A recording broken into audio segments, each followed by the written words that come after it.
Pozdravljeni!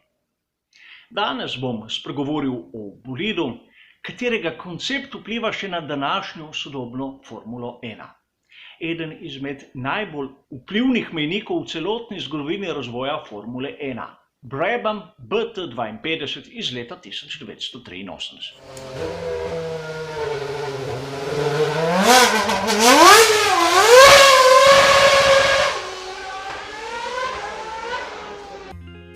Da bomo lažje razumeli genialnost in vplivnost Brabhama BT52, je po mojem mnenju najprej potrebno storiti pol koraka nazaj. Namreč pogledati, kako je nastal njegov predhodnik BT51. Leta 1982 smo v svetovnem prvenstvu Formule 1 videli kar nekaj tragedij.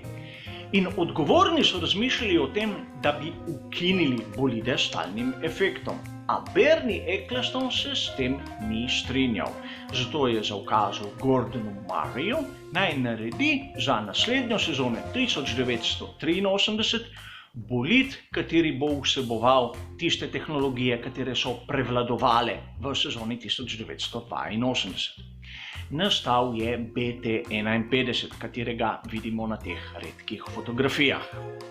Bolid, kateri izgleda precej konvencionalno, podoben vsem ostalim, na prvi pogled tudi izjemno podoben naprimer Brabhamu BT49. A to je samo moje mnenje. Vseeno, Bernie Ecclestone se je zmotil. Bolide s stalnim efektom so prepovedali začetkom sezone 1983. In Gordonu Murrayju ni preostalo drugega, kot da je primil svoje načrte in jih zabrisal v koš. Celo Bernie Ecclestone naj bi baje ukazal uničiti vse tiste že izdelane šasije modela 51, da ga ne bi spominjale na njegovo napako. A Gordon Murray je samo v 6 tednih zrisal popolnoma nov bolid. Zrisal in pri Brabhamu so ga tudi izdelali v tem času. In prvo vprašanje, kako mu je to uspelo. Izbrskal sem intervju, kjer je priznal, da je imel izjemno prijaznega zdravnika, kateri da mi bo predpisal neke tablete, ki so mu pomagale. In seveda lahko si predstavljamo, da je delal dan in noč. O kakem testiranju v vetrovniku mislim, da ni bilo časa. Vseeno, naslednik BT52 je čisto nekaj drugega kot tisti BT51, kot lahko vidimo. A prvo poglejmo, kaj sta imela skupnega. Leta 1982 se je Gordon Murray izmislil tisti strateški postanek v boksih, ko je bolid nekje na sredini dirke zapeljal v bokse po nove pnevmatike in dotočil gorivo. Lekcija iz tega postanka se vidi tudi na BT52. Rezervoar je bistveno manjši od tistega, kar je dovoljeval pravilnik. Namreč, zakaj imeti širok rezervoar, če ga ne boš nikoli napolnil do konca? Gordon Murray je opisal v tem svojem intervjuju tudi to, da je izračunal točno tisto količino potrebno za speljati cestno ulično dirko. Zakaj? Kajti tam so vedeli, da se ne bojo ustavljali sredi dirke. Bilo bi preveč zamudno. A vseeno, rezervoar je bil manjši. In sam Gordon Murray je bil začuden na prvi dirki, ko je opazil, da nihče ni sledil njegovim idejam in da so imeli vsi rezervoarji z maksimalno kapaciteto. Druga zadeva, katera ima še danes velik vpliv v sodobni Formuli 1, je pa vezana na pnevmatike. Gordon Murray se je zavedal, da vkolikor hoče ta strateški postanek biti uspešen, voznik ne sme izgubljati časa v tistih prvih krogih, da bi ogrel pnevmatike na temperaturo. Zato si je dobesedno izmislil grelne blazine. Nekaj, kar je danes v Formuli 1 samo po sebi umevnega, leta 1983 še zdaleč ni bilo tako. A to so bile podobnosti med BT51 in 52. Poglejmo si raje, kakšne so bile razlike. Najprej, ker je bil v stiski s časom, Gordon Murray ni kompliciral. Ni talnega efekta, ni potrebe po dnu bolida. Namreč vidimo, kako je postavil tiste hladilnike, kar se da nazaj. Oblika bolida mene osebno spominja na puščico. Samo prostor za voznika tam spredaj, tisti prednji profil in na to praktično kmalu do zadnje osi nič. In treba je razumeti tudi, zakaj ima ta bolid lahko hladilnike postavljene tako zadaj in tako so razmeroma majhne.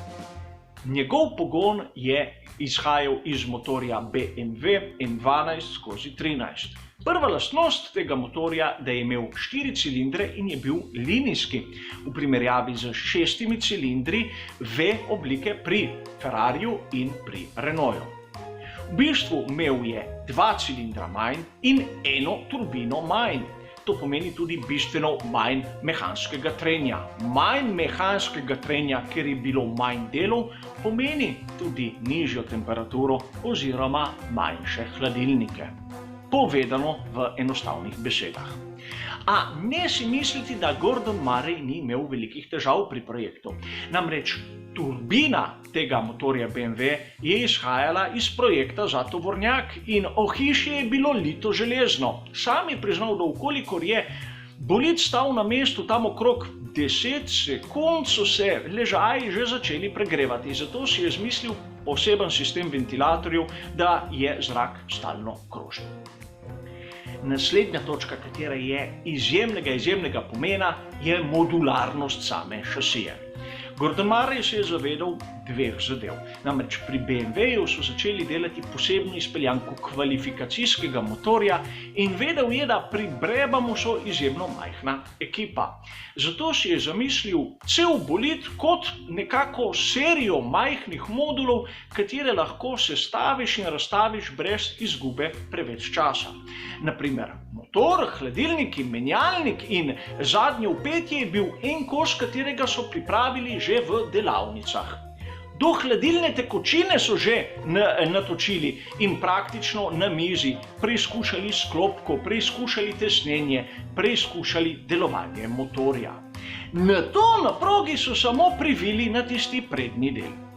Ista zgodba na prednjem vpetju. Bil je praktično samostojen modul, katerega so samo odvili od tiste srednje šasije, tistega ozkega dela, kjer je praktično sedel voznik. Prihranili so ogromno časa, kajti vse so si lahko pripravili že vnaprej. Tu je treba pa nekaj poudariti. Vemo, na začetku 80-ih let so se v Formuli 1, kar se tiče šasi, uveljavila ogljikova vlakna. A Brabham BT52 leta 1983 je bil zgrajen približno iz 60% ogljikovih vlaken, a še zmeraj tam okrog 40% aluminija. Zakaj? Ker Gordon Murray ni zaupal ogljikovim vlaknom, saj tisti stopni, kot so bili sposobni izdelovati leta 1983. Sam je priznal, da v neki nesreči na Monaku je videl, kako se to poškoduje, kako to poči in bal se je za varnost voznika. Zato si je izbral tako kombinacijo, katera je bila malce zadaj za drugimi. Seveda, govoril sem o motorju BMW, govoril sem o modularnosti bolida in treba je razumeti, da taka postavitev, kot si je izbral Gordon Murray, je pomenila bolid z izjemno dolgo medosno razdaljo. Že sam motor 4 cilindrov linijski je bil bistveno daljši od V6, upam, da je to vsakomur jasno. In BT52 je imel najdaljšo medosno razdaljo leta 1983. A tudi razpored teže je bil zanimiv. Namreč, ker Gordon Murray je vedel, da aerodinamična komponenta bo nizka, je naredil pri mehanski porazdelitvi teže tako razmerje, da je bilo na zadnji osi 70% teže, na prednji osi samo 30% teže, kar je izjemno pomagalo pri tistemu izjemnemu močnemu motorju BMW, a pri zavijanju so rahle težave. Poglejte si ta posnetek, ko malce neizkušen voznik je šel s prenizko hitrostjo in premalo zaviranja v ta zavoj. BT52 ni izpeljal njegov predhodnik BT49 z veliko lahkoto. A v rokah izkušenih voznikov kot Nelson Piquet in Riccardo Patrese nobenih problemov. Treba je razumeti, da takrat tisti motor BMW je imel po različnih virih od tam 800 do celo 1200 konjskih moči, odvisno od vira in nobenemu ne gre zaupati. Seveda govorimo o kvalifikacijskem motorju, kateri je imel življenjsko dobo 3 kroge, nato so ga sneli in praktično niti ne reciklirali, temveč kar zavrgli. Tudi zato je modularnost bila dobra. In velik pripomoček tej moči je bilo tudi posebno gorivo, katerega je izdelal BASF v Nemčiji, pravzaprav samo za BMW. Bilo je tudi nekaj pritožb glede tega, vse je na koncu izpadlo regularno, a kot sem zvedel iz raznih virov, je bila skrivnost tega goriva izjemno visoko število oktanov, kajti imeli so težave z prehitrim vžigom, zato so rabili zvišati število oktanov nad 120 in tako so lahko tudi zvišali pritisk v turbini. Da se vrnemo k našemu bolidu. Treba je poudariti še nekaj. Sredi sezone je prišla na dirke varianta B šasije BT52. Ločimo od variante A dokaj na hitro po barvi. BT52 je bila bela z modro črto, BT52B modra z belo črto. Izjemno enostavno. Razlika med eno in drugo, BT52B krajša medosna razdalja in malce ožja.